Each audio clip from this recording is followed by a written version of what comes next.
Cerita Amir dari seorang yang boros kepada seorang yang berdisiplin untuk simpan emas. Amir ni dulu memang jenis boros. Gaji masuk hari Jumaat, hari Ahad dah tinggal separuh dah.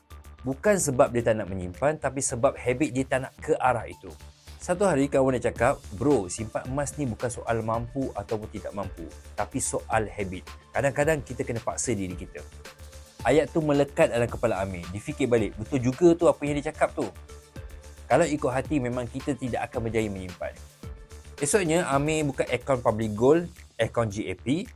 Dia set auto debit RM150 sebulan. Dia paksa diri. Walaupun kadang-kadang rasa tak cukup, Amir tetap teruskan juga. Beberapa bulan selepas tu, dia buka akaun GAP dia dan dia terkejut tengok jumlah gram yang disimpan selama ini. Dia tak sangka benda kecil yang dipaksa itu dah ubah hidup dia. Dari seorang yang boros, Amir jadi seorang yang tenang dan juga lebih bersedia. Dia sedar habit tak akan berubah kalau tak dipaksa pada mula-mulanya. Dan hari ini Amir senyum sebab dia berjaya bentuk tabiat yang baru.